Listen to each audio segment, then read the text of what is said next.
Hey guys, this is Camila, and today I'm gonna show you how to draw using one point perspective. For this video, I made a drawing trying not to use the one point perspective, and it looks so bad, but you guys are gonna see the difference because I am gonna show it to you in the middle of the video or towards the end. So first, you're gonna draw a horizontal line, and then you're gonna draw a dot in the middle of this line. Then you draw two diagonal lines that meet at this dot or at this vanishing point. Now we're gonna draw two more diagonal lines in each side that comes from this vanishing point. And then we're gonna draw a third diagonal line, but it's much thinner than the other two. You're gonna see why in a second. And then you just fill up with the other two lines if you want. You can also turn them into more lines, which I'm gonna do in the next few minutes. In this scenario, I'm using the second and the fourth line to create the headstones because where the fourth line sits, that's where it makes it look 3D.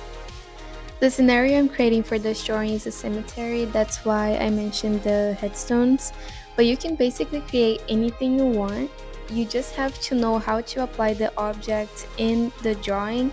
So for example, in the method that I'm using, I'm applying the object always in the second line and going to the fourth so it looks 3D.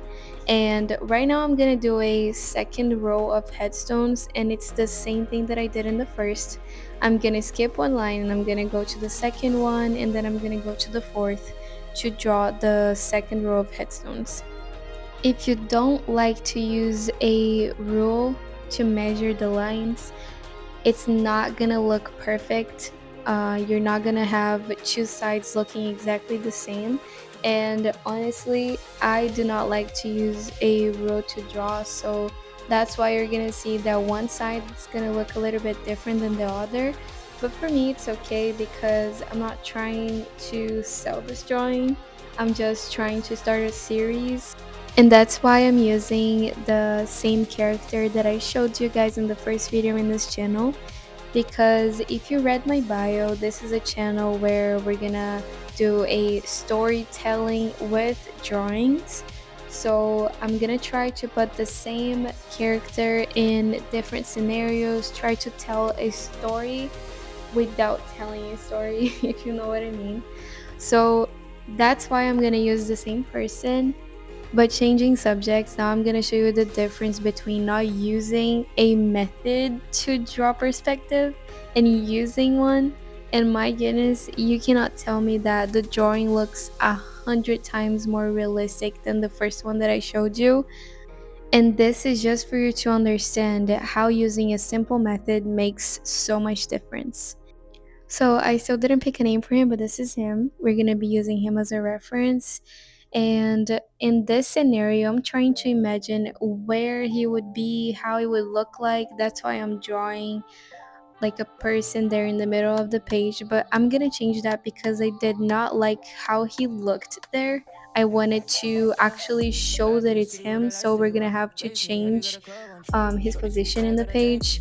But right now I'm gonna work in the shadows for the headstones. And something that I found out is that if you draw the invisible lines of the rectangle, you're gonna know exactly where the shadow is gonna be projected. And that for me is an amazing tip because I really do struggle with cast shadows.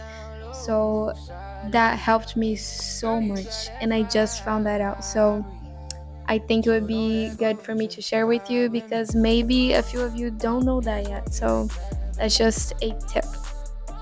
And now I'm changing his position because, like I mentioned before, I wanted people to know that this is the first character that I showed you guys. So I am drawing his side profile, trying to draw his beard too, and I'm gonna add the beanie because he was wearing that in the first drawing. So right now I'm just gonna add details, try to make it look like it's him from his side profile, and add some details to have an idea of how he's gonna look like.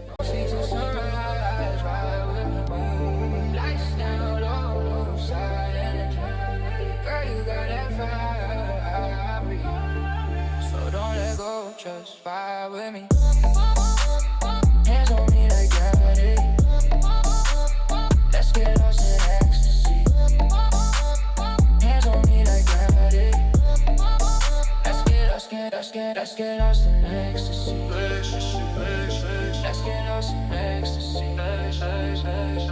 You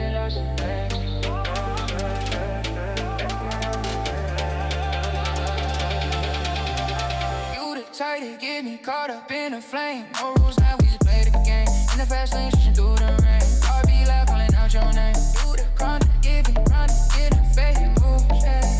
Yeah, move, yeah. No sleep till sunrise, ride with me. Baby, you move silent. Girl, you got that fire, nigga.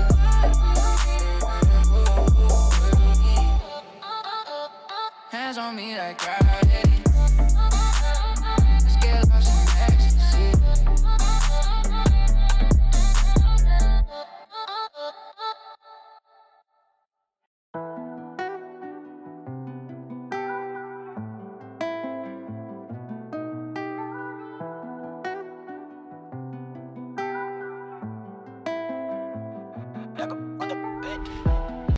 Now I'm going to be adding shadow to the right side because the light will going to be coming from the left.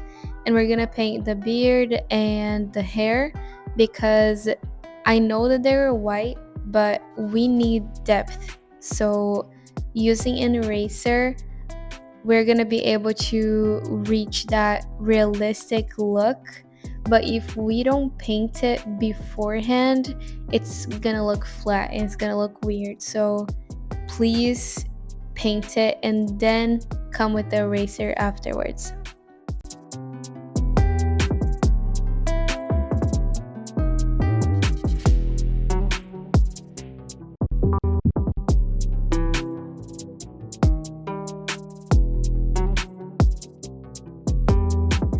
And right now is the part where we come with the eraser to draw the beard and the hair. We need to be mindful of the side profile because I wasn't, and I drew a nose instead of the cheek, and in this position it's impossible to see somebody's nose. So you're gonna see that I'm gonna erase that afterwards, but just something for you to keep in mind. And I only drew one layer of hair because the second layer needs to be the strongest to make the hair look like it's popping out, if you know what I mean. So you're gonna see that I'm gonna be doing that afterwards. And one tip I have for you is that if you use an eraser to make details like I do, cut the tip of the eraser before trying to draw the widest details because we use a lot of graphite, and if we don't cut the tip, it's never gonna look wide enough. So if you do that, it's gonna be much easier. You're not gonna have to struggle to make the hairs or whatever you're doing look white. So if you do that, you're not gonna have any problems.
And now I'm drawing the details in his beanie.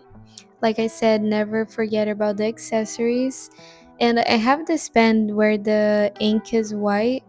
I wouldn't say it's an amazing pen, honestly. Sometimes it pisses me off, but in this case, I wanted to use it because the light was hitting on the left side, so I wanted to make it as wide as possible just to add that highlight touch, if you know what I mean.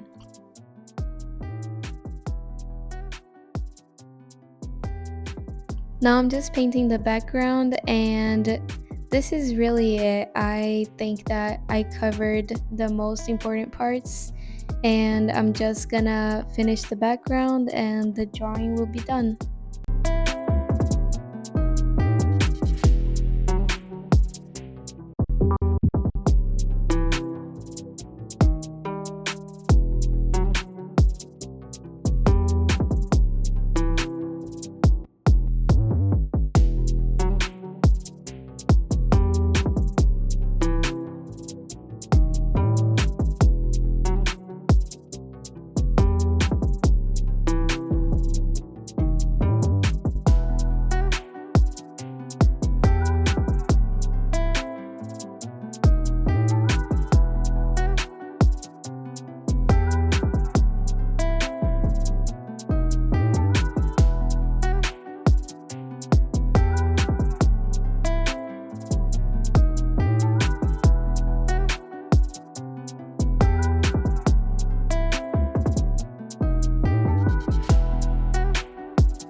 So this is it. This is the final result. Let me know what you think. This is the second drawing of our little series.